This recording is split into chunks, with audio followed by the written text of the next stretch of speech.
Liners, we are back in the studio. It's the latest episode of the Big Six breakdown. Manchester United have just lost to Leeds United at home. We had 10 men. It's been a busy weekend of football. As you can see, I've got some originals in the building. I've also got a new face on the channel. If you're wondering why Yaz restaurant in Hynes Park is fully booked up, it's down to this guy. I don't go there no more, mate. But appreciate you having me, man. I'm not going to explain why it's fully booked up, but that guy, Cass, aka Big Cass, what are you saying, my bro? Good to have you on the channel. Yeah, good, man. Just obviously trying to soak up all the losses. You know, it's that month, April. It's our cursed month. So if you look back at the last few years, April is the month where we crumble. So yeah, it's not a good month. Plenty to get into. To get into, Cass. To be honest, the three of us on right now, it's a bad weekend for all of us. We're all lost. We're also going to have Dom coming on the channel, Arsenal fan, funniest Arsenal fan there is. He's been crying out for Mourinho for years at Arsenal. So, Cass, I think you're going to enjoy that one. Also, we've got regular Chelsea fan, Guddu, Goods. Tables have turned a bit on both of us, innit? Like a couple months back, I was saying I'd rather be a United fan. And you were saying you'd rather be a Chelsea fan at the time, and now the tables has kind of flipped a bit. But we're both in a bit of a mess as well, in a weird way. Goods, how you doing, Goods? Yeah, good, mate. Trying to soak up all the losses as well. Too many on my side. There's too bad time for all of us. Taking me a bit longer to soak it up. But yeah, like you messaged me a couple of weeks ago. Do you want to jump in? I was like, I don't even want to talk about Chelsea. There's nothing for me to talk about, isn't it? Yeah, a bit peak for all three of us at the moment. But yeah, anyway, everyone joining, make sure you get in the live chat. We want plenty of you in the live chat. Last couple of videos, we've had loads of you in the live chat, especially RSV7 from Detroit. Shout out that guy. I think he's a United fan, but he's cosplaying a Man City fan. So if you're watching RSV7, make sure you get in the chat again. You're a funny guy. Boys, obviously, we're going to chat through the whole weekend's fixtures. I'm sure we've got plenty to talk about with Arsenal as well, and the title race, which Guddu, you're part of this weekend on the other side. But we'll start off with the United game since that just happened now. United losing 2-1 at Leeds. Neither of you watched the game. I watched the game, and to be honest, I've got plenty of frustrations to let out. I'm sure when Ryan comes on, he'll let out his frustrations as well. I'll start off just explaining the game to you guys since you didn't watch it. We conceded really early on to Okafor, scored a goal on a volley. I think Yoro tried to head it out, but he got elbowed in the face by Calvert-Lewin at the same time, ends up heading it to Okafor. Okafor gets a one-touch, one-time, first-time volley, goes into the corner. It's a great finish. Personally, I think it's a foul. If you guys go back and watch the highlights, you might agree or disagree. I don't know. But yeah, it's kind of weird. The referee kind of let it go, and it's a good finish nonetheless. But Yoro maybe should be stronger, or I don't know. What do you guys think of Yoro so far? I don't know if you've seen much of him. I think he's all right. Sorry, go. No, I was just saying, I think he's all right. I think he's young though, isn't it? So you got to let him learn and grow. He's not going to be at his best right now. You got to let him just play him, and he'll make mistakes. You'd rather have a 19-year-old make mistakes here than a 25-year-old. That's.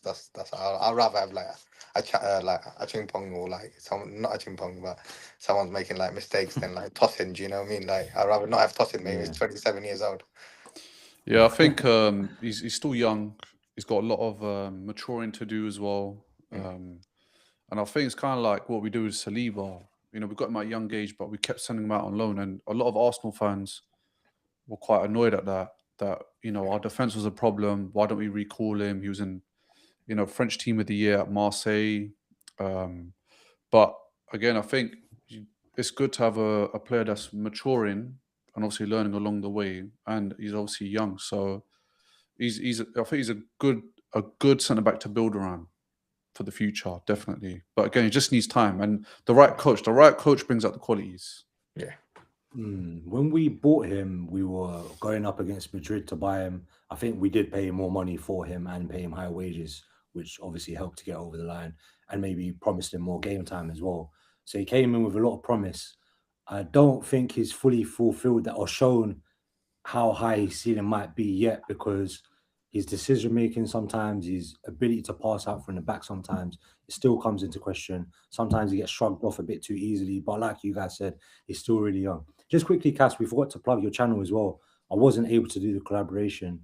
No I'll worries, try to do man. that after this works. But yeah, plug the channel, bro. Yeah, no, if you guys want to follow me for any Arsenal content, I try to do watch-alongs for other games, and my name is displayed down there at that guy Cass. And yeah, I'm posting like 6-7 times a week, man. So I'm active. But that's if you guys are into Arsenal or any other games, and just hit the subscribe button. Helps out the channel a lot. But yeah, just follow it down Make there. sure you go check out that guy Cass, and make sure you ask him for Yaz reservations as well beforehand. Don't go on Google. Cass, we'll chat about that another time. Don't worry. Just how's the channel going, by the way?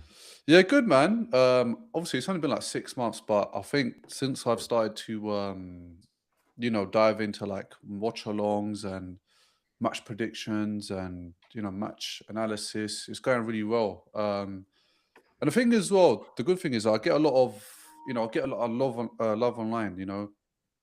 I thought, sometimes when you share your opinion, you don't know how people can receive it, but I think people kind of the same wavelength as me. Obviously, you get an odd person that says we're going to win the title, considering we lost 3 games out of 4. But I think when you hit them with facts, man, people kind of understand that, okay, things aren't how they look from the outside. But yeah, it's been going well. The watch-alongs especially getting a lot of love. And it's not just from Arsenal fans. I've got a lot of Tottenham fans that have subscribed, Chelsea fans, United fans, City. They definitely love it because as soon as I go live, I just get all the City guys joining in. But they all like show love and appreciation. So it's good. It's like a community I'm kind of building up.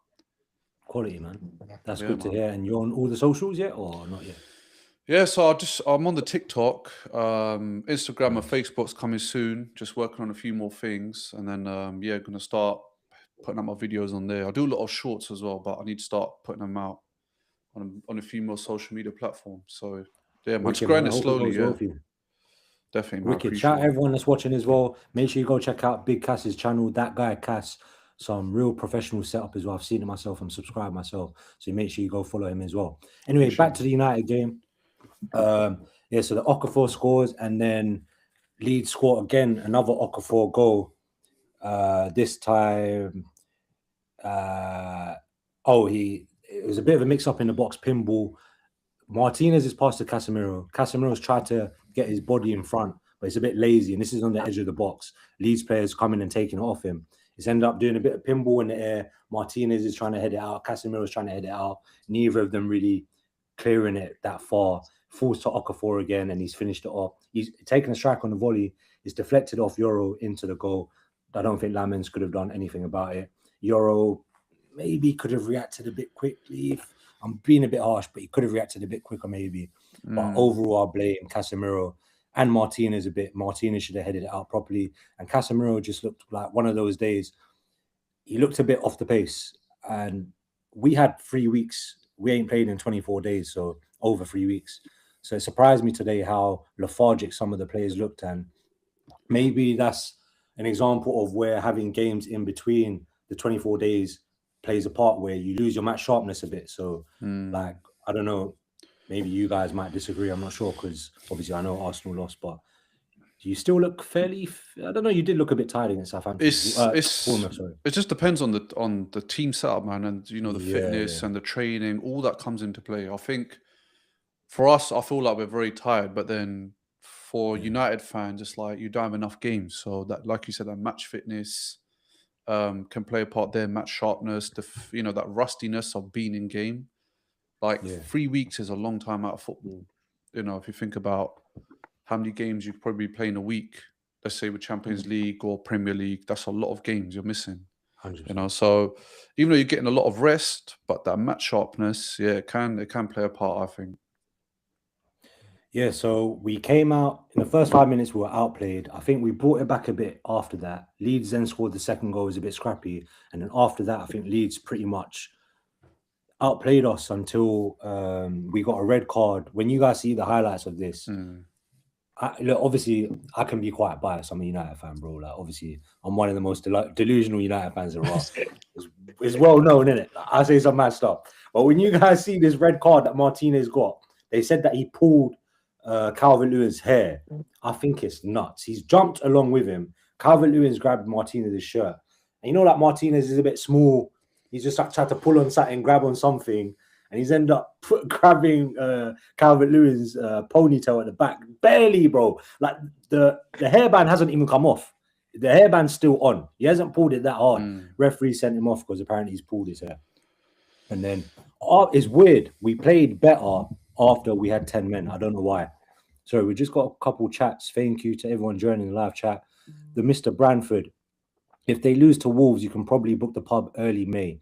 If they fail to beat Leeds, relegation is probably sealed by mid-May. If it goes to the wire, the Everton game is your day. Is that Arsenal or? I'm guessing you're talking about Arsenal, yeah. If they fail to beat Leeds, relegation relegation sealed. Unless he's talking about Tottenham. I think he's speaking about. Is he talking about Leeds? He might be. No, he's speaking about Spurs. Confusing, bro. It's a bit more like clear. Alex, we need a bit of consistency in the conversation, my guy. Yeah, because we got Newcastle, so it can't be us. I don't know if he's talking about Chelsea. No, we got some. No, we ain't got thing. We got like. Who have we got? We got Nottingham Forest. Alex, get off Chat GPT, my guy. Let us know what you're talking about. Yeah, it's definitely not Arsenal. We've got Fulham, we've got Newcastle. It's not us. We got Alex is a West Ham fan, so unless he's talking about Man City, is he talking about Man City? Let me just check the fixtures quickly. Who's Tottenham playing? Unless he's talking about Tottenham, It could be Man City. It must be Spurs, isn't it? Spurs. Spurs have got Wolves and then Leeds. It's Spurs. Yeah. Talking about Spurs. Talking about relegation, anyway. Talking about relegation. Alex, don't worry. We are going to get to the Tottenham section, and we'll include West Ham in that section for you very shortly. I promise. Don't worry. I've got plenty to talk about with Shahan. Let me message him now to jump on as well. Actually, to jump on the live chat at least. We've got another chat from Tunje. Shout out Tunj, regular on the channel. Prediction: United to finish in 6th place. Cass, have a word. I feel like United. I've bigged up United quite a lot since they've had the takeover from Michael Carrick.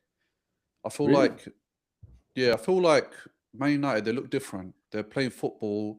You can see they have a system. I feel like even though they're winning trophies here and there with Ten Hag, there wasn't no real identity. You know, you didn't know what United you were going to get, and I think a lot of fans at the start of the season weren't really expecting much. So when you lot won a trophy, it was a big deal. Like kind of like us now. If we win a trophy, it is a big deal, whether it's Carabao Cup or whatever.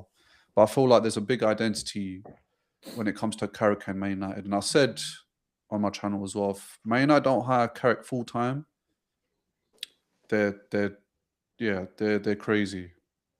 So I agree with you. We have shown a bit of an identity. Cass, sorry, we've got a really important live chat that's come through. Yes, Cass. Cass, I went to Yaz restaurant. Bro, I don't go there no more. Don't believe these. I used to go there a lot before, but I don't go there no more, man. But yeah, shout out Yaz. They do good breakfast. Cass, we need to talk about this off camera, but there was one point in, I'm not going to say, maybe 2022, you always used to post a story in that restaurant every Friday and Saturday night. Both nights. Every weekend. It was relationship problems, that's why. Joker, you joker. Shahan also said there's conspiracy to send Spurs down. What are we saying? We agreeing with that? I don't think it's conspiracy, man. I don't think so. No. You know, we watched the Spurs game. We'll get to the Spurs game shortly, but watching the Spurs game, I saw a lot of Spurs fans on Twitter saying that the referee was against them. I actually thought the ref was on the stricter side against Spurs, maybe, but not that outrageous that I would say it was corrupt. But then, you know, watching the United game and some of the decisions that Leeds were getting, maybe Shahan might have a point in it. That's all I'm going to say. I think every team goes through that, though. Like, they always have, like, a match where, you know, they said this could have saved our season, or this could have won the trophy, or this could have got us top four. Like, with us last year, we were crying about the Newcastle when the ball went off for goal kick, and then they end up getting a corner or something like that, or they played it back in. I can't remember exactly what happened. No, So, they kicked it back in, Anthony. Yeah, that's what I'm saying. So it happens, man, in football. But if you look at the Atletico game with Spurs, when they played away, the keeper had a mare. Do you get what I'm saying? 100%. They were victim of their own 100%. demise in certain aspects. Shout out Shahan for joining us. I know, it's tough times for Shahan right now. Try jump on the live, Shahan, would be jokes. Back to the United game, sorry. I was saying we were playing better with 10 men, actually. It was weird. Casemiro scored a header, another Bruno Fernandes assist. He's now 3 assists from matching Henry and De Bruyne's record, if I'm not mistaken. 4 to beat it, 3 to equal it in 6 games left. Great assist, to be honest, and obviously you guys, I'm sure, appreciate Bruno's quality. Yeah, it was a great cross. Frustratingly, I'm one of Bruno's biggest fans, but I felt like he looked really tired in the second half, and because we had a 10 men, he started dropping back towards centre-back and playing like long hoof balls, trying to force the issue, and I thought it was really frustrating. The best player on the pitch is playing centre-back. Like, I don't think the manager's told him that either. I think he's decided to go back and try lump it long and try make things happen. I get it, but with that player's quality, you should be near the box trying to create something closer towards goal. Don't just hoof it up to Casemiro and hoof it up to Mbeumo and expect them to do something. We're expecting you to do something. So if you're going to drop back, then we're not going to create a chance. We're not going to score a goal. And that's what happened throughout most of the second half. We didn't really create anything. I think Benjamin Sesko had a good chance where he headed it towards goal, was straight at the keeper, unfortunately. And that was probably up. We had a Casemiro header saved off the line as well to make it 2-2 around the 85th minute mark, I think. But other than that, we didn't really create much against Leeds. And I think Bruno definitely has a part to play in that, unfortunately, as much as I do love him. Shahan said United are shit. And he said, pointless record failure. My bro, just send in the picture of the league table right now, yeah? Thanks, yeah? That's all I need to say to Shahan. But yeah, I thought, mad, innit? Other than that, I thought Bruno was a bit disappointing in the second half. Yoro and Martinez, bro, I think, Guddu, you might be able to relate with me on this one. United defenders in the second half and first half, to be honest. Shahan said, this is one thing I was just about to say. Man U not winning first and second balls, especially from the back, is spot on. And I think we've lacked that over the last few years. Something I think Arsenal are really good at now, winning the first and second balls. Yeah. They're really fit at that. I think Caicedo for Chelsea is good at that as well. Yeah. Obviously, I know Guddu, you might say he's been a bit off it recently, but United really poor, especially at winning second balls. And one thing today, we did win a lot of the first balls, but I think Cass, bro, man, we forgot to say some of the lore behind me and Cass. Me and Cass play for the same 11-a-side team, by the way. 2019, Cass? 2018, 2019, yeah. 2018, man. Bro, I was so skinny back then, man. Just got a BMW. Summer was banging. Oh, yeah, let's not talk about those days, bro. But yeah, was playing 11-side together. You know, even in our level, Cass, when you're a defender, it's not all about hoofing the ball, bro. If there's a chance to play a pass out, if you can win a header and also find a teammate and start an attack, I think that's a benefit to your team. I'm seeing Yoro, Martinez not so much, but Yoro, even Casemiro, especially Ugarte, anytime they want a header or a clearance, man, are smashing it up the pitch. Especially when you're down to 10 men, you need to get the ball. But I didn't see them have any composure a single time to think, you know what? Maybe I can keep the ball here. I don't need to lump it out. I've got a bit of time. Or, yes, I'm about to clear it, but can I clear it in the direction of my teammate? There's no thinking. Yoro, we were talking about Yoro early on. I think he panics a bit. I know he's young, but he was meant to come in and be that guy that's a bit calm. He's meant to be the next generation of centre-back, the modern generation of centre-back, where they're a bit calmer on the ball. They can progress the ball from the back. But he's panicking a bit too much. And I think we did that a lot in the second half. So I agree with Shahan. I think, Guddu, you might see the same thing about Chelsea centre-backs. Yeah, man. They're scared to header or something. I don't know. Even the other day, O'Reilly runs in and headers over. They pushes Andres Santos out the way like that. You got to be stronger, innit? Like, you're right in front of the goal. Like you don't be there if you're not going to be strong enough. Just like get someone else to be there. Yeah, it's a lot about like desire and game management. Yeah, and I think decision making for United, passion as well. Exactly. Yeah, I know we can like laugh at teams for not having passion, but it's a real thing in football, especially at that level, where like a lot of them are clearly talented players and have good ability, but And we're used it's to more than that. we're used to players that played with passion for our team. Look at like John Terry's and like Thiago Silva, like Ferdinand. Like these are the centre backs you want to see. Like they fight. They don't care about their body. You know, they're out there to like win games for you.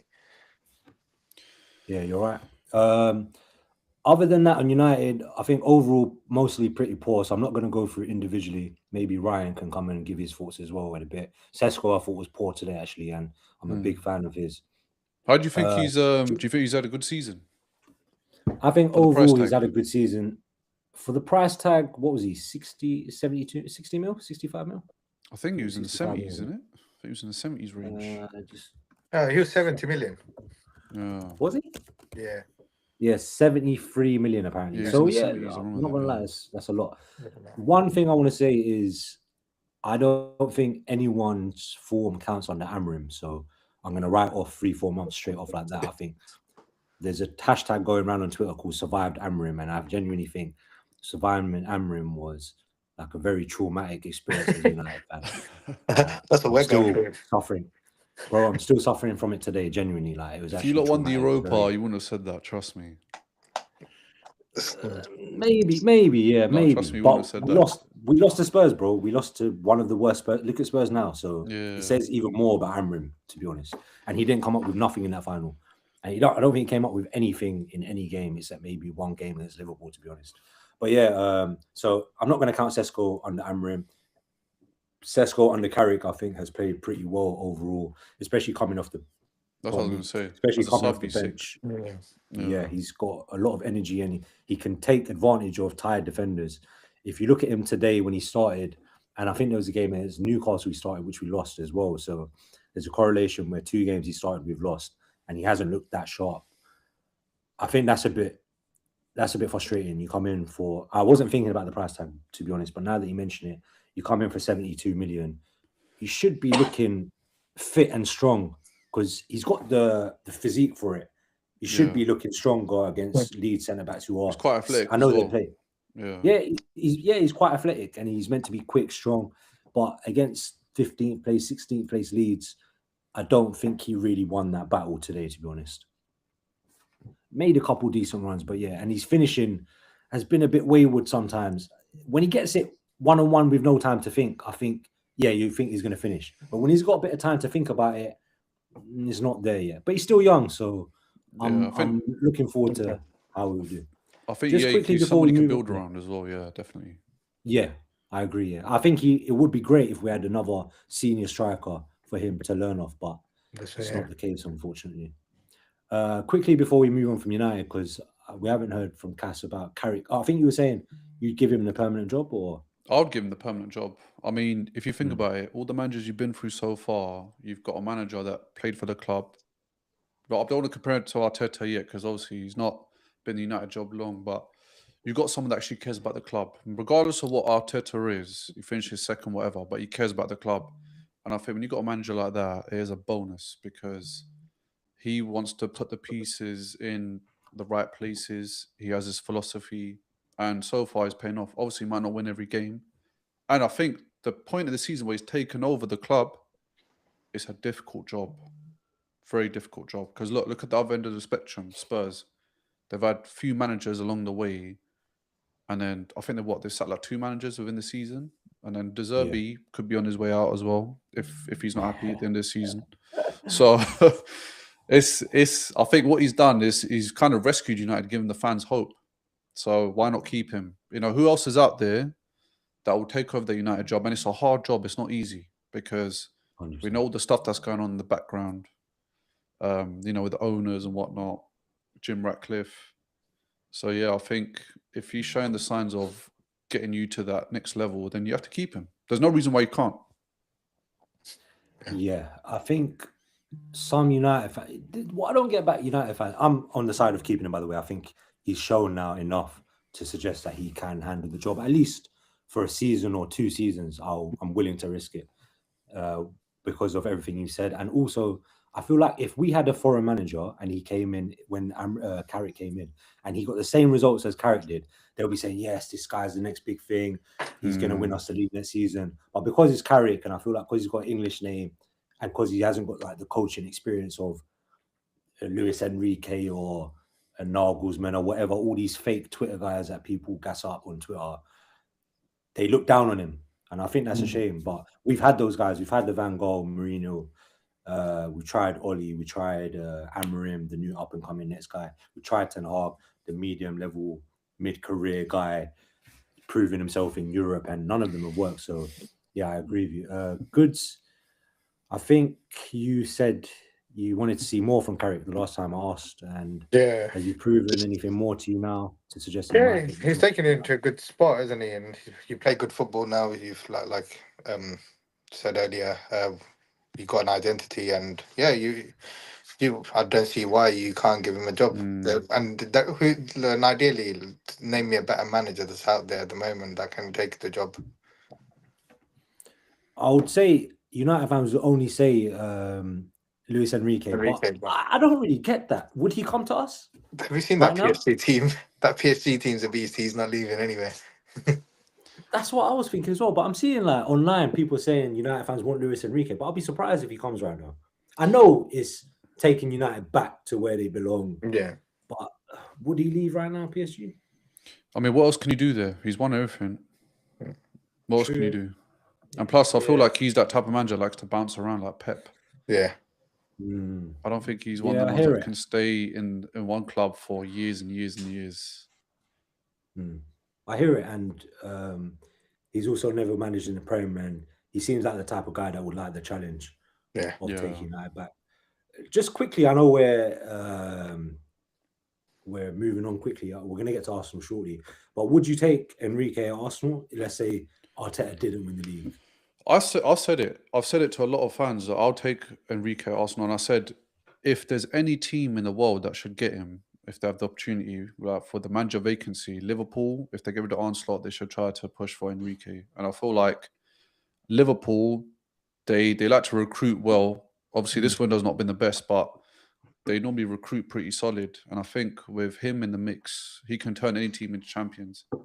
If you look at PSG's front three, when he first took over, it was Mbappe, Messi, and Neymar. Couldn't do anything with them. He's got Doué, Dembele, and Kvaratskhelia. Look at that, won everything. Yeah. And on FIFA, I mean, if you have that front three, which he first had, he's winning the title. Do you get what I'm saying? But Doué, not many teams knew. I mean, not many people knew about him. I knew about him a little bit in the French league, but he just come out of nowhere, developed him. Nunez at the back as well. Vitinha, João Neves, like those two centre mids, the way he's transformed them, the best duo in Europe. Yeah, man, it's fun to watch them play. To be honest, we've got a live chat from. Sorry, Guddu, you obviously take Enrique right now. I know. Yeah. We had a meeting with him before a pot. I don't know why we didn't take him there. Oh, did you? Yeah, he came to London at a meeting at Chelsea Board. Then they didn't take him, and they took Pot instead. To be fair, like even if you took him and then you did what you did to Maresca and you signed only the players that the board wanted to sign, he might have left anyway. Yeah. We've got bro, SPO95. I ain't seen this guy in months. Good, did you remember him from time ago? Yeah. He made a comment, innit? He made the funny comment or something. I remember. I don't remember what he said last time, but he was chatting absolute smack. The Man City fan, SPO95, fake United fan. You will see this man at Etihad Stadium, and he will drink Arsenal tears again. Yeah, bro. I think some of my tears have been that bottle as well. All right, SPO95, you legend, man. I missed you, bro. Where you been? Tell us a bit more about you, man. Where you from? Fake United fan. You got Man City badge. Joker. Cass, let's chat about that picture quickly, man. How funny is that meme? That picture, if we don't win the league, that picture is going to be the staple of this season. Definitely. Because I think, do you know it was? Obviously, they were filming him, he's drinking it and whatnot, and he went online, and then he's seen his face all around. Yeah. So he's quite gassed. I ain't seen his face. Oh, yeah. From the meme. From the I sent it in my group within a minute. Like someone sent a HD version to it, like within a minute. Same. I sent it to 2 people straight away. But the reason it's like the one that I had with Liverpool last year, where the Liverpool fans are all around there, the bottle with Arsenal tears, and then the guy opened it, all the fans are going mad. It's going to happen, isn't it? You play like a joke, people are going to treat you like a joke. That's it. You know that guy though? Where did he get that bottle from? And how did this guy camera know that he's about to do that? That's what I want to know. You know these camera crew, they do this on purpose. Trust me. Yeah, trust me. They do this on purpose. Add a bit of spice in the mix. They kept the camera on him for at least 15 seconons, bro. Yeah, like, they made sure Arsenal fans watched him in it. Like, they made sure. They caught it at the perfect time. Because he probably didn't even know he was getting recorded. You think?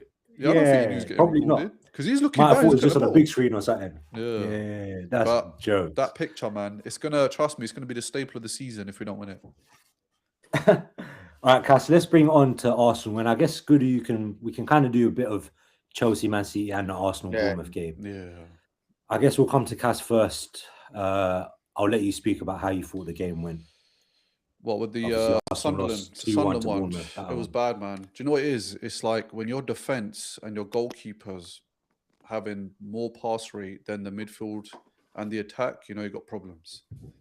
I get when passing system, but I feel like, with Arteta, he's played so conservative the second half of this season. It's like there's lack of goals. I remember at one point we didn't score a goal for 2 matches and we relied on own goals. Like that's how things started to take a downfall. And then obviously you're winning. And then in that moment, you're like, you don't care because it's 3 points. But when you're losing and you start actually analysing the games properly about why you're losing, you see it all starts from the manager, man. The setup, the players he brings on. And I feel like he favours certain players, even if they play bad, like Martin Odegaard. He's favoured too much. Okay. He's favoured way too much. Like, he had a great season years ago. He was on that level of De Bruyne and whatever for that one specific season. But he ain't been the same, man. And I don't know if it's the injury or his mindset, but something's not right. And he wasn't even playing Sunday. But you can see when there's lack of creativity, nobody's involved. And there's a lot of dead weight on that team that needs to go in the summer. Our win percentage in April is 40%. Usually it's about 63. Man City's win percent in April is 79%. This is when they turn up. Under Pep and you're talking about under Arteta. Yeah. I saw that. I thought that was actually crazy. Yeah, it is I thought crazy. It was a joke at first, But then I thought it was made up at first, but yeah. No, I thought it was as well. But if you look at every season, April is the killer season for Arsenal. That's when they start declining. And the thing is, it's like you're playing a certain type of football where you're not scoring, but then you expect things like the Premier League and the Champions League. Imagine like Man City 1 month ago weren't tipped to win the Premier League, the FA Cup or the Carabao Cup. But now they look like they're about to win the treble. 2 domestics, 1 Premier League. And we're about to lose everything. Like, so mad how the shifts changed in a few weeks. So mad. What do you think went wrong, Cass? I think you actually started off pretty well from what I saw. And then I think as soon as Bournemouth scored, the tide kind of shifted. I don't think you really... Let me tell you what it is. It's, teams used to set up with that low block. If you look at the start of the season, everyone's doing the low block. But now I think they realise that when you actually put pressure on Arsenal, they can't handle it. And I think that's what's happening. Because there's so much pressure now, and teams not setting up for the low block. And I think the way we've been playing for the last few years has been the same. And I think teams are just kind of clocked on. Do you get what I'm saying? So that's what happens, man. Did you see what Areola said in his interview? Because I copied Guardiola's system from their figure, the Carabao Cup final. No, but it's true. Yeah, so I think this is what teams do. They sit there and watch film for hours to see where the cracks are, and they want to go and expose it. Yeah. And Guardiola kind of showed everyone how to beat Arsenal, so he can go in the league. Yeah, it's true. He's like, do us a favor. Well, that shows the difference between the elite manager and a good manager. Yeah, definitely. Guddu, I think you might have heard me say, and Cass, I don't know if you've seen on Instagram and TikTok and stuff. I've been saying before, Declan Rice, obviously a class player. There's no denying that. I think his strengths lie in his defensive contributions, rather than his attacking contributions. Yeah, you said it before. I've said quite a lot of times, and I think people get onto me. They think I'm saying that he's shit. He's obviously not shit. He's a great player. I just think he can't build up attacks, and I think there's a main reason why your Arsenal forward line doesn't play well because they don't get the ball quick enough in a good position. A lot of it is down to him, I think. And also Zubimendi hasn't helped out. I think that was a big reason as to why you couldn't break down Bournemouth yesterday as well. No, I think true. your forward line gets criticised a lot, but the guys that are meant to be passing to that forward line aren't getting it through to them. Yeah. We missed Thomas Partey. Thomas Partey bringing the ball forward was quality. The only issue he had was he's quite injury prone. But him and Declan Rice last season, they were wicked. I mean, I think that midfield was the reason why we beat Madrid so easily. But now that Partey's obviously left, Zubimendi isn't that same type of player. And like you said, because he's not bringing the ball forward quick enough from either of those players, it's we kind of have to compensate by dropping Martin Odegaard in. And then when you drop him in, he loves chilling with the centre-backs. It's so bad. Like, he spends more time with the centre-backs than the striker. Yeah. Like, if you watch the game, you'll see him. I'll get you carrying the ball forward, but he's doing it because Thomas Partey's not there no more. What, you talking about Rice, sorry? Yeah, Rice. Because Rice has... Rice, they're trying to make Rice do Partey's job from last year, but Rice isn't that player. He's known for his defensive work. Like, he can bring the ball forward, don't get me wrong, but the pace you want it at the right moments, it's not the same as Thomas Partey. That's one thing about Thomas Partey, which we're showing what we miss. Cass, 2 questions directed at you, I believe, from AT4803. 4803. Do Arsenal fans still back Arteta? 1. And would you sack Arteta if he doesn't win the league? So do you still back him? Right now, do I back him to win the league? Not right now. Not the way we're playing. I still think City will probably take it now. If we beat City, I'll be shocked. I don't think we're going to beat City. And I think if City beat us, then I think it's gone. The title's gone. And would I sack Arteta if he doesn't win the league? Of course. But, he's going to get a contract renewal now. I don't know if you've seen it online, but he's basically in talks to get a contract. And I think the reason why he's getting a contract, not because he's not winning anything, but I think when you have American owners with the English team, it's all about revenue. Because he's finishing second consistently, it's taken him to in that Champions League semi-final, quarter-final bracket. It's good money for the club. And these American owners, they don't care about winning silverware when it comes to English teams. They care about the American teams. And Kroenke's got about 10 different teams in different sports, like the LA Rams, Denver Nuggets. That's where he puts his money into. So that's why they're renewing Arteta. It's not because of silver or anything. It's because of the revenue he brings in for the club. You make a good point. I think Guddu might echo your thoughts as well. As a United fan, we've had the Glazers for 20 years now.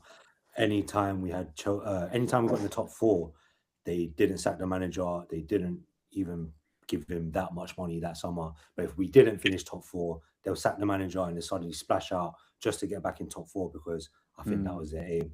Guddu, I'm sure with your American owners now, you probably relate. Love the Russians, man. Yeah, you lot miss him, man. He cared about the club, though. That's what I mean. You want someone who loves the club, innit? Like, he loved the club and don't see no passion from these owners.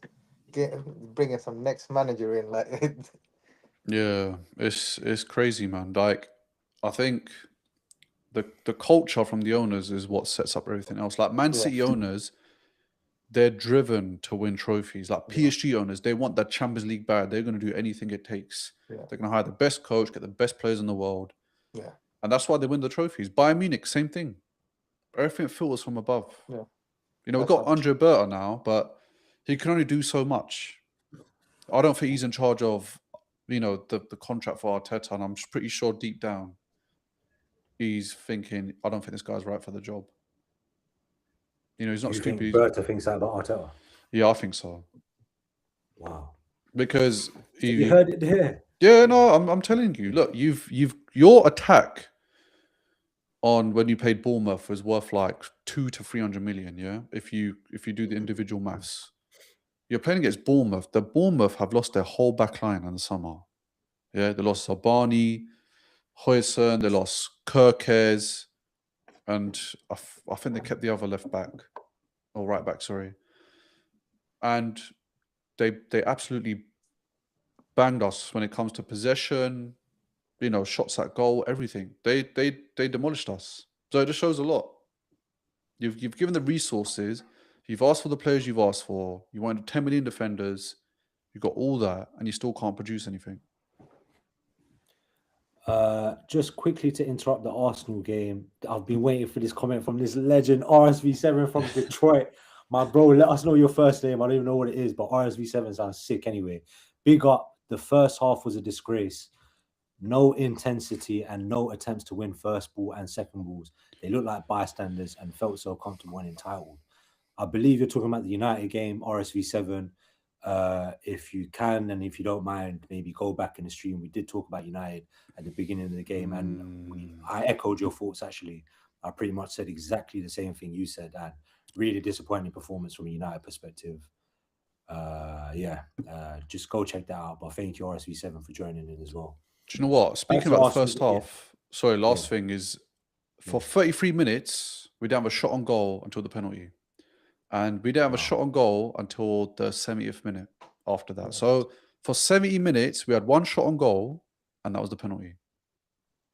Crazy. I saw your open play XG in 90 minutes was 0.27 XG, I think, compared to that Bournemouth 0.87 in the open play. It's so mad. That's what I'm saying. There's no goals coming in. At home, going in the title race. we got basically, I don't know if you saw in the last live stream, there's a lot of chat about couscous. I was asking, obviously, some of the man them, like, they act a bit boisterous. They ain't got no cooking skills. Guddu, I've seen you cook, I'm pretty sure. So, Cass, Guddu, there's a question coming from 84803. Cass and Guddu, can you cook couscous? That's the real question of today. Can I cook it? You know what? I'll be honest. I've never tried, man. I've never tried. I've never tried it. Well, whack a YouTube video and don't worry about it. Really I like cooking though. Both of you, man. Cass, you can cook, yeah? Yeah, I like making steaks and stuff like that. I do a lot of gym food, so I have to cook. Shout out. Carrick Yeah, Cass. Yeah, I was gonna say something, but I won't say that. But yeah, I bet you found. Literally, that's what I was thinking. I bet you, man, £1,000 right now, you can't cook a perfect couscous. The consistency and the texture is almost impossible. That's be perfect. Bro. Yeah, because there's such small grains, bro. You have to get on point. Yeah, you can't. It's difficult, bro. Yeah, it's either too soggy or it's too grainy. Like, it's mad. I don't even like couscous. I'm alright. So that's what I done. How do you not like couscous, bro? That's right. I prefer rice, man. The same. Couscous is nice, bro. Yeah. Cass, you still been going gym, by the way? Yeah, man, still doing it, bro. I have to let my frustration out somewhere, innit? I hear that. Have you kicked ball recently? Yeah, I've been playing Sundays. So I've been playing 7-a-side Sundays. Where you came last time, the academy. Yeah, I remember. Sick pitch. I like that pitch as well. Yeah, it's quality pitch, man. So good. You played recently or injuries? I haven't played like that, man. I just don't trust my knee anymore. Sad, bro. You know, Cass, me and Guddu, Portsmouth 2015, went hospital the same day, both injured from footy, bro. Serious? I think Guddu took me that morning. It's like 10 a.m. in the morning, bro. Oh, depressing. Is that when you started wearing that Stone Cold knee brace? Is that the one? Yeah, I've done my ACL and I think he had like a something ACL as well. That Stone Cold knee brace is legendary. When I see someone wearing it, I was thinking Adnan straight away, bro. With the black socks, that's it. That's his gear. Classic, I've known him. Classic. The black socks with the Stone Cold knee brace. Classic. Don't ask about my pre-match ritual as well. You man know. RSV7, he said, once these players start feeling so comfortable and entitled, it could be a domino effect. Today's game reminded me of the end of Jose's reign, Ollie's reign, and ETH when players felt entitled.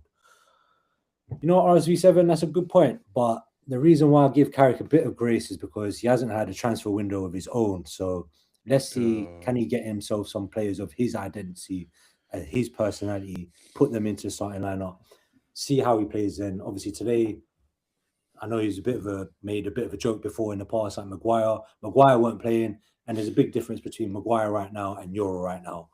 There's a big difference between Mainu and Ugarte. I just want to mention, actually, I don't think I mentioned earlier, I'll have to get out there. Ugarte is absolute crap and should never play for United again. I don't know why Carrick didn't bring on Mason Mount. I don't care if Mason Mount isn't fully back from injury yet. He should have played his last 45 minutes of his career today to get Ugarte off at half time, because what Ugarte was doing was absolute hammering Amorim-esque, if I'm being honest. What So about yeah, football? back to the Arsenal game. Gyokeres scored a penalty. A bit harsh on the penalty, you know. He blasted it his hands, no? I think it's his hands in an unnatural position, man. I think you would have taken Was that it? today. Trust me, you would have taken that today. The way it was. Yeah, I But- would have taken it, but I thought it was a bit harsh. Like, Yeah, I think it was, if it was a little bit closer, I don't think they would have given it. But it was Yeah. enough distance, I think. yeah. yeah, But Maybe, that was yeah. it, man. That was the only bright spark in the whole match for Arsenal fans was the penalty. That was Yeah, it. and I think like you had a couple of shots like right towards the end, like 3 shots. Like Gyokeres one like and something. Yeah, else. one was So, offside, yeah, one was obviously, offside, when yeah. you read that run in. But Gyokeres, what's your thoughts? 19 goals in all competitions. You know what it is? He tries hard, and I think for him, he just needs service, man. I feel like he's been neglected by the two wingers so much. When Trossard and Saka play, I agree. they do not pass to him. Like I've done screenshots here on my videos where Saka can square the ball but chooses not to. When we played Chelsea, even Chelsea, he pushed Saka away. yeah, like this is the thing. Saka, like that comment was saying, certain players start getting entitled. Like you got your 300k a week contract. We understand, you know, you've come from the academy and whatnot. You used to be Mr. Reliable, but when you got weapons around you, you got to play as a team. This isn't a one-man show, because a one-man show is the reason why we lose. I'm telling you, that goes for any team. When you got a one-man show, you have to get rid of it. That's why these players like Mbappe, and they can only succeed in up to a certain level. Players like, you know, Bruno Fernandes, whatever he is, but he's not selfish. Obviously, he has moments, baby moments here and there, but he wants to see the team succeed, and he's United, you know, through and through. You know, he could have had opportunities to leave, but he didn't. He stuck at United when you look at your worst. But Agreed, yeah. that's what I'm saying. A lot of players need a change. And I said, look, if Dalman, for example, in the next 2 years plays better than Saka on the right, Saka needs to go on the left. He needs to go. I don't think they'll sell him, but he can move to the left. Can Dalman he can play on well. the left anymore, or you mean left back? No, he play on the left wing. He's gonna have to go there. He's gonna have to left back. Bro, I can't believe the chat about Saka, man. You know, he's obviously I don't like any other clubs players, but he's my favorite Arsenal player. Isn't it? And I think it's sad, you know, because I get what you're saying. Everything you're saying is right, but I also think Arteta's to blame for that. He's running him into the ground like he has done with a lot of your players. I've said this before on other lives as well. His squad management has been poor.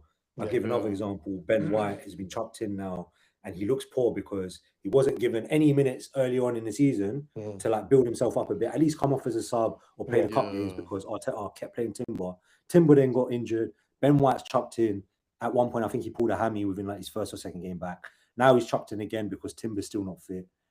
It's just poor, and Saka has been like the major example of that. He's been running to the ground ever since he came into the team. I think Emery put him in first, isn't it? Yeah. Emery is the one who put him in at left back.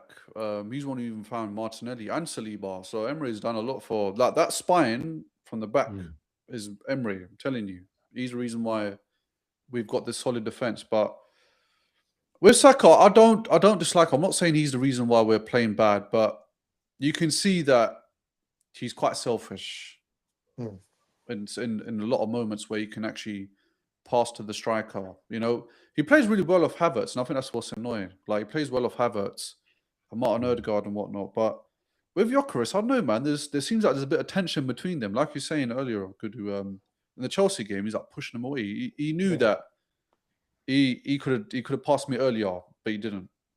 And when he scored, he said, "Just get out of my face." He was actually through. If he passed to him, it was literally a pass, and he scores. You didn't have to put 3 rebounds for him to come to him and then scores. You know. Yeah, and he's got, but like when he's 1-on-1, he's actually pretty sick. Like he scored the offside goal against Bournemouth, but I know if that was Havertz, probably wouldn't have went in. Havertz, We're hit and miss, man. Havertz, poor midfield as well. Havertz. The thing is, with Havertz, he was poor, but he's the only player that was passing forward. With Arsenal, what they do is they pass from left back to midfield to right wing, back to midfield to left wing. This is what they do. They just do a rotation. It's like the U-shaped passing. That's all they do, and they play that because they want to be patient and look for an opening. But by the time the opening comes, it's the 89th minute. Yeah, and you're probably 1-0 down. But with Havertz, he passes forward. That's one thing I'll give him. And when he plays with Gyokeres, you know, he's actually got the most assists, I think, from Gyokeres' goals this season, Havertz. No way. Yeah, so when we lost against, was it not Bournemouth? When we lost against Southampton, Havertz assisted Gyokeres. You know, Interesting. So Havertz, I feel like he's a great player off the bench. Like, I don't think he's the solid piece you need starting 11 for that creativity. But again, we play him as striker. I think only because Arteta knows that there's no creativity. He's playing Havertz behind Gyokeres. He doesn't want to change his formation. We used to play a striker as well. Yeah. You don't know what's Havertz's best position is. If you like think about it, it's like, does he go cam? Does he go striker? Like, where does he actually fit in? Yeah, it's true. And he played left back for Germany last year. I remember in the internationals. He scored as well. Yeah, he scored from left back. Yeah, I remember that. So yeah, it's just Havertz is a bit like, I don't know, man. It's hard to work him out. I'll put him centre mid. I'm like, just stick there, man. If you're high, just head of the ball. Yeah, because last year before he got injured, he scored 14 goals for us in the Prem. I remember when he's good, he's good. Like we used to see him like 2 games, he'll be amazing. Like Havertz, and then like next 5 games you won't find him. Do you know what I mean? Like he's done nothing. Yeah, so but I feel like there needs to be a big transition in the window. Like a lot of players need to leave. Like my top 3 players that need to leave: Trossard, Martinelli. Martinelli, if he stayed as a bench player, I wouldn't mind. But we definitely need to upgrade on left wing. Surely get rid of Martinelli before Trossard. Martinelli's been there for years and ain't proved it. Trossard's a proven capability. Trossard's 31, 32. Bro, I'll tell you, I was looking at his stats here. His passing accuracy is the worst in the team, first of all. And we're in a passing system. 79%, and we're in a passing system. His defensive work is completely trash. He's one of the lowest in the defense in the team when it comes to tracking back. Martinelli tracks back. He's trash on the ball sometimes, but when it comes to defensive work, Martinelli runs back. He'll try his best to help the team out, but Trossard doesn't do it. And Trossard shooting, if you watch Arsenal for 90 minutes, his shooting it'll get underneath your skin. It'll piss you off. I'm telling you. But yeah, I'm just looking at age and, you know, the future. He's 31. I mean, how much more better can he get? Yeah. So yeah, man. Sorry, you were saying the top 3 you get rid of first. Trossard, Martinelli, Odegaard. I wouldn't mind. Odegaard. Yeah, Odegaard, he needs to go, bro. He needs to go. And I think everybody else is fine, but it depends on who we bring in. Yeah. Odegaard's just not the same player. He's not the same player. I know. I agree with you. I think he had one injury at the end of one season. He ain't been the same since. If there's one defining moment in the season about Odegaard, there's this moment at Sporting Lisbon game. Declan Rice passed to Odegaard passed it back to Declan Rice back to Odegaard, Declan Rice turn around, pass forward, he passed it back to Declan Rice, and they were 2 yards apart. Yeah, I saw that. The thing is, Rice is suspect of that as well. He does the same thing. If he's in his pace to turn and pass it forward, Rice will go back as well. Same with Zubamendi. No, but the thing is, I understand what you're saying, but with Odegaard, you are the creative player on the pitch. You are bought for the creative role. Declan Rice, he probably has to do 2 people's jobs because of players like Odegaard. Like when your Cam is playing with Gabriel and Saliba over there, and you're the furthest, midfielder forward, you got problems. Yeah, that's like Bruno Fernandes chilling with Yoro, and then you got Casemiro playing Cam. It's not going to work. But Casemiro, when it comes to his passing, he's way better than Declan Rice, bringing the ball forward. Transition, I think he's quicker. Yeah. We got a couple comments. Just watching 74 said the game's gone. Why do I feel like I know who that is? I'm not going to name you. Don't worry. We've got another couple chats. Red Bull Vodka 5696. Guddu sounds like what Mijan's had plenty of times before he's got into my car. But yeah, game over. Patient for what? We waiting 22 years. For fuck's sake. Cass, I'm sure you can. 22 years, man. Yeah, the last time I won the league, I was like 11. So I'm 33 now. So. Yeah, it's been a long time. And I think... How's it free? Yeah, it's mad. And I think this was the season where everybody tipped us to win it the most, considering the squad size, the amount of money spent, the points gap. You know, even the games we have, let's say for Champions League, like we have the easiest route to the final. Yeah. Like if we beat once we beat And you just about beat Sporting as well. yeah, like we beat Sporting, but I mean, you'd rather have Sporting than Barcelona, Atletico, Yeah. you know, Bayern Munich. You'd rather have that team there. That's probably the weakest team out of all the teams in the quarterfinal right now. And we're struggling like they're playing like Bayern Munich. If we play Bayern Munich today, we'll get smashed 5-0. Yeah. The way we're playing. I think I would agree, yeah. Cass, couple things before we move on from Arsenal. There's some things we got to talk about, bro. And I know, look, I don't get you on the channel a lot, but we've got to have a bit of a laugh as well, innit? So, Go on. Firstly, let's talk about, they had the ball on their heads. Oh, bro, the pen. Don't forget the pens as well. And they had the pen, they had to hold the pen together. I think if you do these things in private, it might be okay. Like I get the reasoning behind it. You want to create team bonding, chemistry. Like you want to make guys laugh, take the pressure off them. But if you're putting it out in public, because these players are online, they're chronically online. Guys like Rice and Zubamendi, these men are on Twitter regular, like Shahan. These men are scrolling regular, doom scrollers, isn't it? If you put that out there, and then the players are going to see that they're getting bantered after, I think that creates unnecessary pressure and stress on the players. No, it definitely does. I mean, even when we had that Liverpool game of about 3 years ago, and you played the Anfield music in the training ground, and they went to Anfield and got smacked like 3-0. Like, it's just those things that are unnecessary. And I mean, I'm just trying to think about what logic or motivational push are you trying to accomplish by doing those types of drills? Like, we should be learning how to pass the ball forward, not holding the ball with, 7 different foreheads or holding a Sharpie. They were doing a Sharpie one as well. Yeah. I don't get it. Like, is there something going on within the team which we don't know about where the team's kind of falling apart and you need to do those things? Do you get what I'm saying?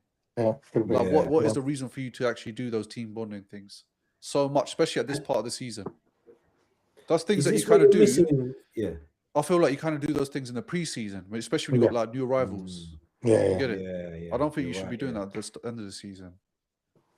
Is this where you're maybe like missing a big voice? I know you got a couple leaders like Saliba, Gabriel Rice. Yeah. But is this where you're missing like a big personality, the likes of the Vieira or the Roy Keane, to say, Gaffer, stop that nonsense. Let's get the ball on the ground and practice what we actually need to practice. I feel like there are voices in the change room. Like, I feel like Declan Rice, I feel like he's not that type where he'll just say yes to everything. And I feel like he's a bit soft, no? I don't feel like he's soft because he's kind of voiced how annoying it is that they lose games by small margins because of lack of concentration. Like, he's voiced, and I think he's the only Arsenal player that actually come out and said it's annoying that we're losing like this. I don't think I can remember the last time an Arsenal player said that, but I like it because it's the truth. Yeah. There's no point lying and saying, we're just unlucky today. No, we just played bad. Yeah. And it is annoying, but obviously, again, everything stems from the coach. There's only so much a player can say, but the coach has to make the changes. If you're managing the team and you got a player mouthing off, you're going to ignore him, innit? Everything stems from you. So, yeah, it's a difficult one. Yeah, I'm going to put it out there. I reckon Declan Rice went to private school. Just putting it out there. I would be surprised, man, to be honest. I would be surprised. Let's let Guddu have his turn. Goods, I know you've been waiting patiently. Let's quickly get to Chelsea. Yeah, sorry, bro, man. I overran. I don't think I've got much to say on Chelsea. Really. There's more pressure on us, that's why. Yeah, man. I ain't got much to say, to be honest. Chelsea lost 3-0 to Man City, Arsenal's title rivals. Yeah. Let's that one lost Chelsea didn't feel first. so bad.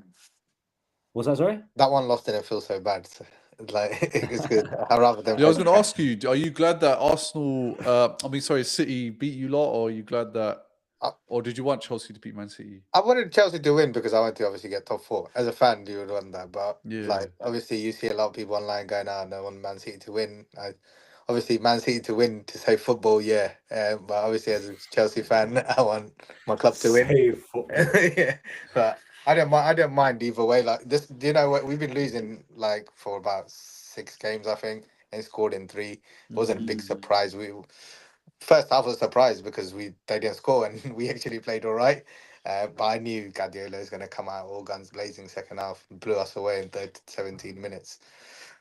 Talking about Chelsea, we look lost. I don't know what the players do out there. I don't think they know what they're doing out there, because if you see some of the passes, like it just looks there's no rhythm. There's no rhythm. There's no they're just like hoofing the ball either forward or just going backwards or sideways. There is I don't know what's going on. I think they don't understand the manager's football. I don't think the fans understand it. Like I'm confused every game. I don't know what's going on. What is our purpose, or what is the build up that's going to get us to goal? I don't see it. Like I don't see it in the game. Yes.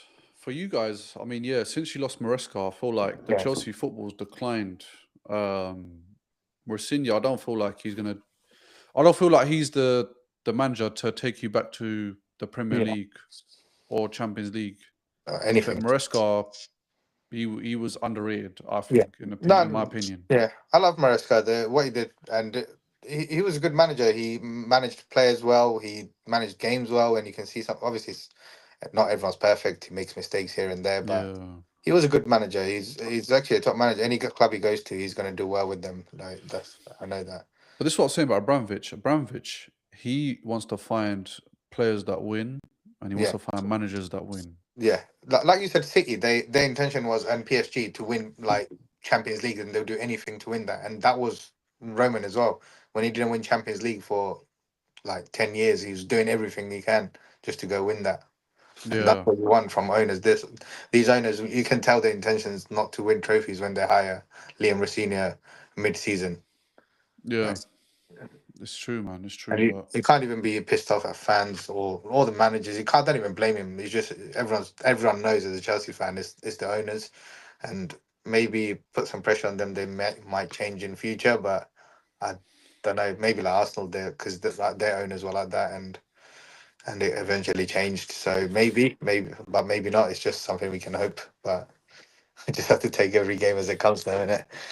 Like I don't know what to expect in a game. Going to games, I'm like, yeah, we're going to win or we're going to lose. I don't even know what football we're going to play. That's the kind of mentality I go watch a game now.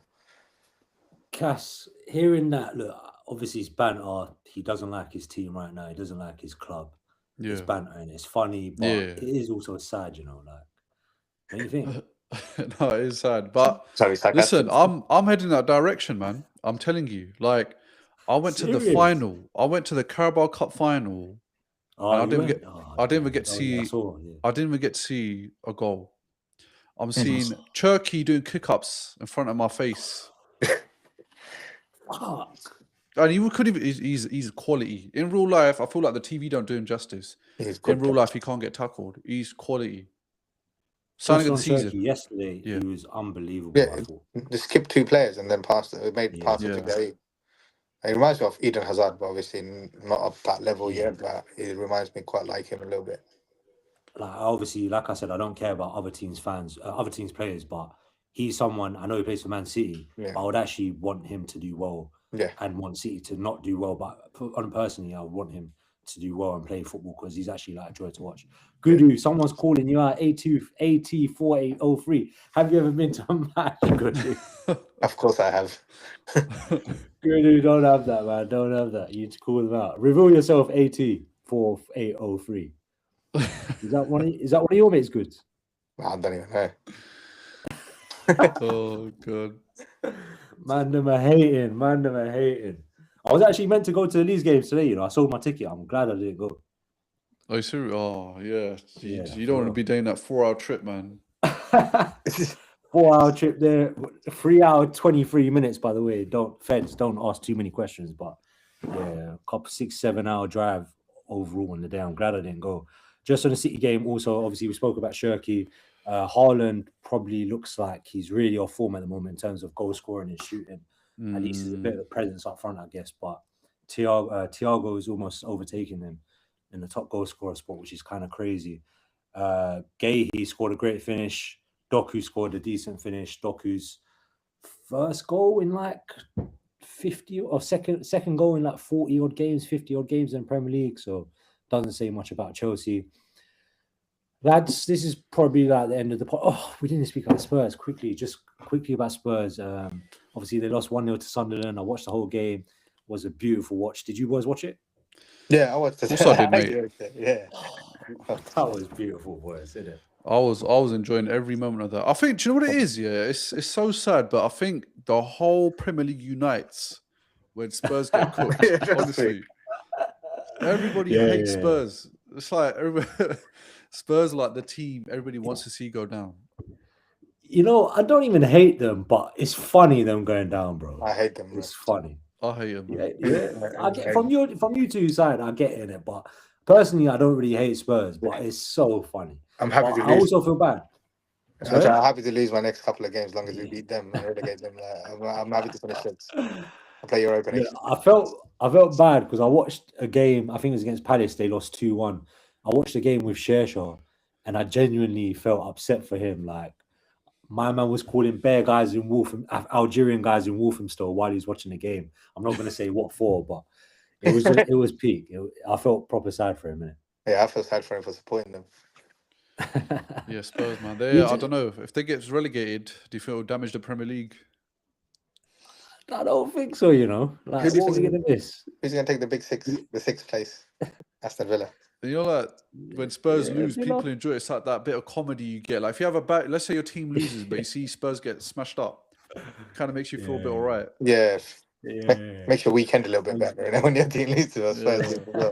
But yeah, Spurs, man, they have a lot of quality players, man. When they leave, that team's gonna look so different, and I don't know how it's gonna impact them financially as well for next year.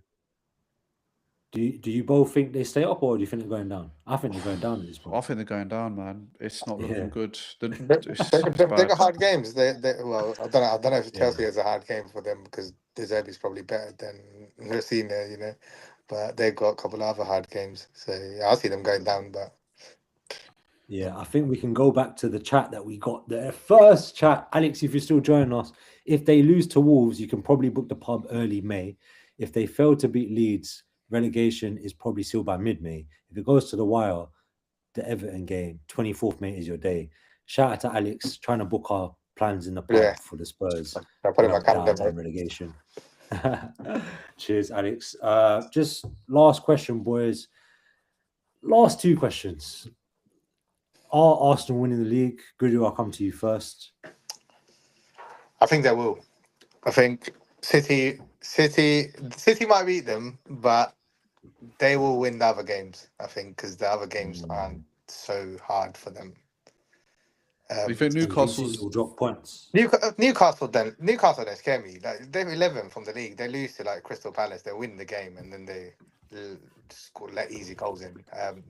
They've been really off form actually. Yeah. Newcastle haven't been great. You beat Newcastle. Also, they're 14th by the way, not 11th. Well, they were 11th, I think, when they started the game yesterday, and they lost in it. Yeah. I reckon. Do you know? As much as I don't want Arsenal to win the league as a Chelsea, but I think they will. They'll go to the wire though. It'll be fun. Like as a like fan who's not in the title race, it'll be fun to watch. Yeah, I agree with you. And as a fan that is in the title race, I think it's really fun to watch as well. Just Cass, do you remember quickly when I predicted this is beginning of the season? You DM me, you said take that down. I predicted United to finish third, and I've put Arsenal fourth. that one was the most delusional.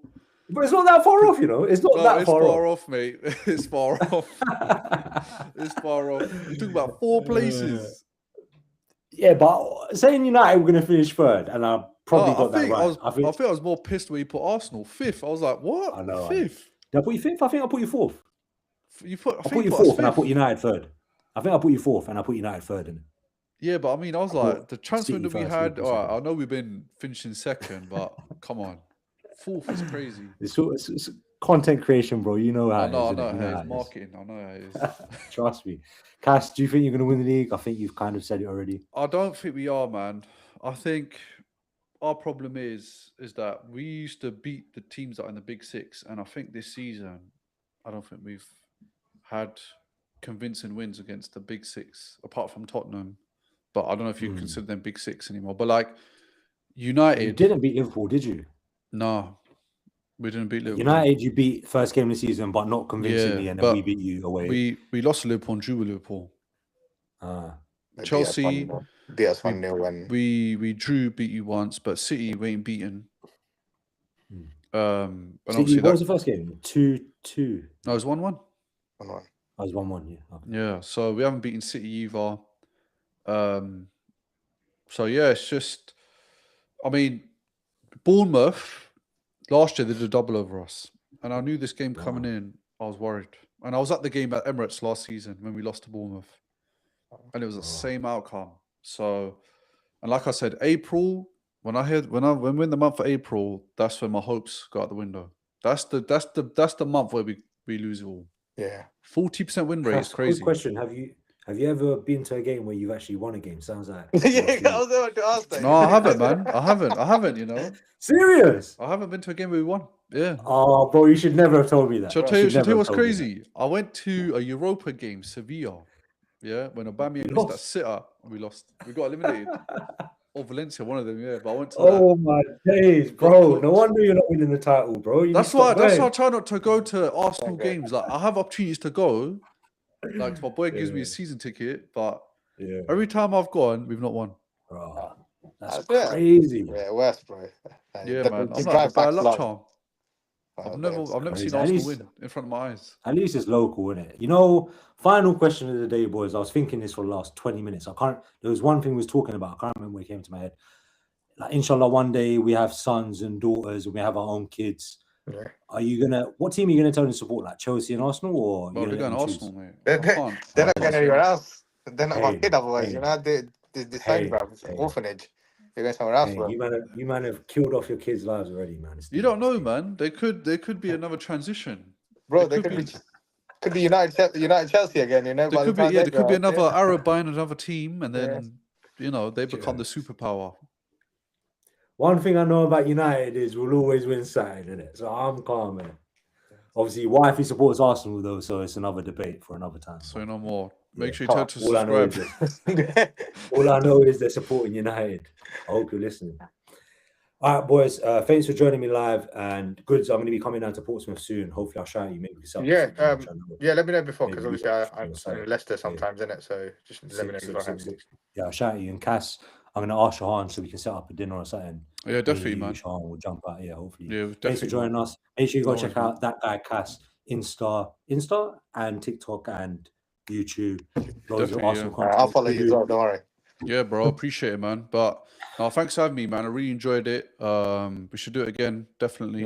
Yeah, definitely. Maybe if we lift the Prem, then I'll come back on here. Definitely. Guddu's a married man. Ladies, don't follow him. Yeah.